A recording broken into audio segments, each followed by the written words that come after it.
प्रिय विद्यार्थियों, आज हम बीए प्रथम वर्ष इतिहास के प्रथम प्रश्न पत्र के अंतर्गत वर्धन वंश के वर्णन क्रम में हर्षवर्धन के विषय में चर्चा करेंगे। वर्धन वंश के प्रारंभिक शासकों के विषय में अधिक जानकारी नहीं मिलती।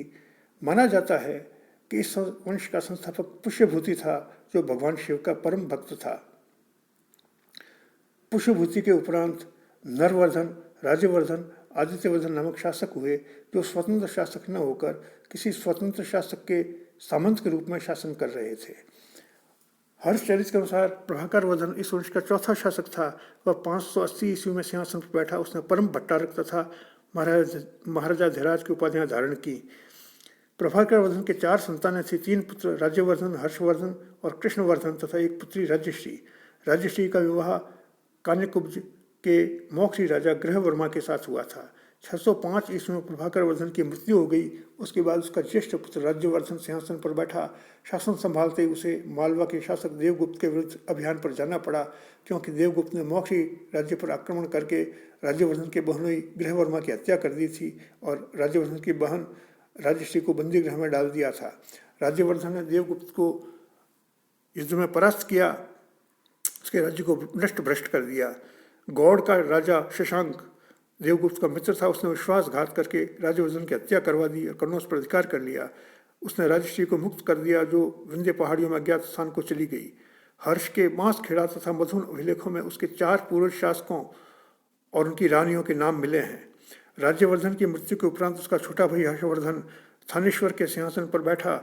हर्ष के सिंहासनारोहण पर टिप्पणी करते हुए रमाशंकर त्रिपाठी ने उसको एक अलौकिक व्यक्ति के रूप में बताया है।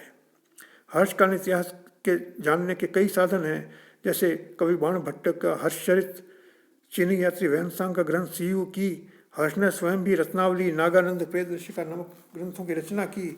मधुवन, बांसखेड़ा और सोनीपत के अभिलेखों से भी हर्ष के बारे में जानकारी मिलती है। हर्षकालीन सिक्के भी उसके राज्यकाल के बारे में प्रकाश डालते हैं। हर्षवर्धन 606 ईस्वी में गद्दी पर बैठा। उस समय हर्ष की आयु 16 वर्ष थी।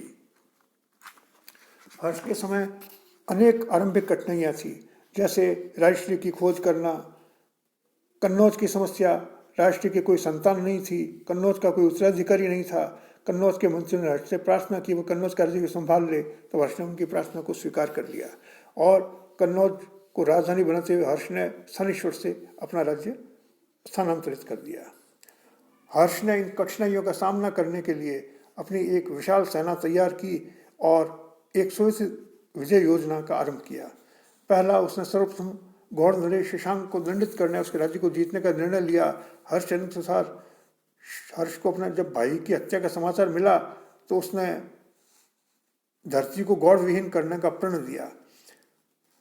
बाण भट्ट तथा वैनसांग दोनों ने ही इस युद्ध की घटनाओं तथा परिणामों की जानकारी नहीं दी है। वैनसांग के अनुसार शशांक बौद्ध धर्म के प्रति हिंसक था। उसने बुद्ध के पद चिन्हों से अंकित पत्थरों को नदी में डलवा दिया और गया के बोधि वृक्ष को कटवा दिया। आर्यमंजुषी मूल कल्प के अनुसार हर्ष ने गौड़ नरेश शशांक की राजधानी पुंड्र पर आक्रमण कर उस पर विजय अर्जित की, पर किंतु इस विजय के अन्य प्रमाण नहीं मिलते, क्योंकि शशांक की अंतिम तिथि 619 ईस्वी प्राप्त होती है। वैनसांग के अनुसार 637 ईस्वी में जब उसने बोधि वृक्ष को देखा तो शशांक उसे कटवा चुका था। उन्हीं दिनों में शशांक की मृत्यु हुई थी। दूसरा, पंच भारत पर विजय। वैनसांग के विवरण से ज्ञात होता है कि जैसे हर्ष राजा हुआ, उसने विशाल सेना के साथ अपने भाई के हत्यारे से बदला लेने के लिए प्रस्थान किया और पूर्व की ओर बढ़ा। लगातार 6 वर्षों तक उन राज्यों से युद्ध करता रहा जो बिना लड़े उसके अधीनता स्वीकार करने के लिए तैयार नहीं थे। उसने पंच भारत में पंजाब, कन्नौज, बंगाल, बिहार तथा उड़ीसा पर विजय प्राप्त की। उस काल में सौराष्ट्र अथवा काठियावाड़ में मैत्रक वंश शासन कर रहा था। वल्लभी उसकी राजधानी थी। 633 ईस्वी में हर्ष ने वल्लभी पर आक्रमण करके ध्रुवसेन द्वितीय को परास्त कर दिया और ध्रुवसेन ने हर्ष से मैत्री कर ली। हर्ष ने अपनी कन्या का विवाह ध्रुवसेन के साथ कर लिया। संभवतः ध्रुवसेन ने हर्ष की अधीनता स्वीकार कर ली। वल्लभी के अधीन राज्यों आनंदपुर, कच्छ तथा काठियावाड़ ने भी हर्ष की अधीनता स्वीकार कर ली। वल्लभी राज्य के दक्षिण में चालुक्य वंश शासन कर रहा था। पुलकेशिन द्वितीय इस वंश का सर्वाधिक प्रतापी शक्तिशाली शासक था, जो हर्ष का समकालीन था। अपने पड़ोसी राज्यों को नतमस्तक कर उसने अपने शक्ति का विस्तार किया था। लगभग 634 ईस्वी में हर्ष ने पुलकेशिन के राज्य पर आक्रमण किया। पुलकेशिन ने नर्मदा के तट पर हर्ष का सामने कर उसे परास्त कर दिया। हर्ष निराश होकर नर्मदा के तट से लौट आया। नर्मदा ही उसके राज्य की सीमा बन गई। वैनसांग ने भी इस युद्ध में हर्ष की पराजय का उल्लेख किया है। बाण भट्ट के हर्षचंद्र के अनुसार हर्ष ने सिंध क्षेत्र पर भी आक्रमण किया और सिंध राज को जीतकर उसकी समस्त संपत्ति पर अधिकार कर लिया। नेपाल तथा कश्मीर पर भी विजय करना समकालीन साहित्य से ज्ञात होता है। हर्ष को पूर्वी भारत में की गई विजय यात्रा में बड़ी सफलता प्राप्त हुई। उसने मगध पर अधिकार कर लिया। 641 ईस्वी में मगध के राजा की उपाधि धारण की। कामरूप के राजा भास्कर वर्मन से उसकी मैत्री हो गई। यद्यपि हर्ष अपने सबसे बड़े शत्रु शशांक के राज्य का अंत न कर सका, पर बाद में उसके मित्र भास्कर वर्मन ने गौड़ राज्य का अंत कर दिया। हर्ष का साम्राज्य उत्तर में हिमालय पर्वत से, दक्षिण में नर्मदा नदी के तट तक और पूर्व में आसाम से पश्चिम में सौराष्ट्र तक फैला हुआ था। हर्ष के शासन प्रबंध के अंतर्गत हर्ष महान नेता होने के साथ कुशल प्रशासक भी था। हर्ष के शासन की इकाइयाँ इस प्रकार थीं: केंद्रीय शासन, प्रांतीय शासन और जिला स्तरीय शासन। केंद्रीय शासन के अंतर्गत सम्राट केंद्रीय शासन का प्रधान था। सम्राट को सहायता देने के लिए मंत्रिपरिषद होती थी। ये मंत्री सचिव तथा अमात्य कहलाते थे। हर्ष के दान पत्रों में विभिन्न अधिकारियों का नामोल्लेख इस प्रकार मिलता है: महासंधि विग्रहाधिकृत युद्ध शांति का प्रमुख मंत्री, बलाधिकृत सर्वोच्च सेनापति, राजस्थानीय राज्यपाल, कुमारामत्य यानी युवराज, उपरिक यानी प्रांतीय गवर्नर, विषयपति जिलाधिकारी और भोगपति राजकीय कार्य एकत्रित करने वाला प्रांतीय अधिकारी। सैन्य प्रबंधन के अंतर्गत अपनी दिग्विजय को सफल बनाने के लिए हर्ष ने विशाल सेना का संगठन किया। वैनसांग के अनुसार हर्ष की सेना में 60,000 हाथी थे। यद्यपि सम्राट स्वयं अपनी सेना का अध्यक्ष होता था, उसका संचालन करता था, पर सेना के रख रखाव के लिए बलाधिकृत नाम का अधिकारी होता था। न्याय व्यवस्था के अंतर्गत सम्राट स्वयं न्याय विभाग का सर्वोच्च न्यायाधीश था। वो अपराधियों को दंड देता था। हर्ष के शासनकाल में दंड विधान बड़ा कठोर था। साधारण अपराधों के लिए अर्थदंड दिया जाता था। जघन्य अपराधों के लिए हाथ, नाक, कान काट लिए जाते थे। राजद्रोहियों को जीवन भर के लिए जेल में बंद कर दिया जाता था। दंड विधान की कठोरता के कारण अपराध कम होते थे। उसके शासनकाल में चोर डाकू भी थे, जो अवसर प्राप्त होते ही प्रजा को लूट लेते थे। सड़कें चोर डाकुओं से सुरक्षित नहीं थी। चीनी यात्री वैनसांग कई बार डाकुओं के चक्कर में पड़ गया था। राजस्व विभाग के अंतर्गत गुप्तों की भांति हर्ष भी अपनी प्रजा से उपज का छठा भाग कर के रूप में लेता था। आयात कर भी बहुत कम था, जो सीमा स्थित चुंगी घरों से वसूल किया जाता था। राज्य के आय का बहुत बड़ा भाग विद्वानों को पुरस्कार देने, धार्मिक कृत्यों को संपादित करने तथा विभिन्न संप्रदायों को दान दक्षिणा देने में व्यय होता था। हर्ष प्रजापालक शासक था। वह सदैव अपने प्रजा के कल्याण की चिंता करते हुए लोक कार्य करता था। उसने प्रजा का आवागमन सुगम बनाने के लिए कई सड़कें बनवाई, उनके किनारे छायादार वृक्ष लगवाए, यात्रियों के ठहरने के लिए धर्मशालाएं बनवाई। इन धर्मशालाओं में यात्रियों के लिए भोजन, चिकित्सा तथा औषधि की व्यवस्था की जाती थी। नालंदा तथा अन्य शिक्षा केंद्रों को राज्य की ओर से सहायता दी जाती थी। हर्ष में उच्च कोटि की धार्मिक सहिष्णुता विद्यमान थी। उसने अनेक मंदिर, चैत्य, विहार, स्तूप बनवाए थे। प्रयाग की पंचवर्षीय सभा के अंतर्गत हर्ष बुद्ध, सूर्य, शिव आदि देवी देवताओं की प्रतिमाओं का बड़े समारोह के साथ पूजा करता था। इन महासभाओं में समस्त संप्रदाय दीन दुखियों को दान देता था। इससे वो महादान भूमि कहलाता था। सम्राट प्रतिवर्ष 5 वर्ष प्रयाग में लगने वाली इस पंचवर्षीय सभा में अपनी संपूर्ण संपत्ति दान में दे देता था। यहाँ तक अपने मूल्यवान आभूषण भी दे देता था। प्रयाग की 5 वर्षीय परिषद में चीनी यात्री वैनसांग भी विद्यमान था, जिसने इसका आंखों देखा वर्णन किया है।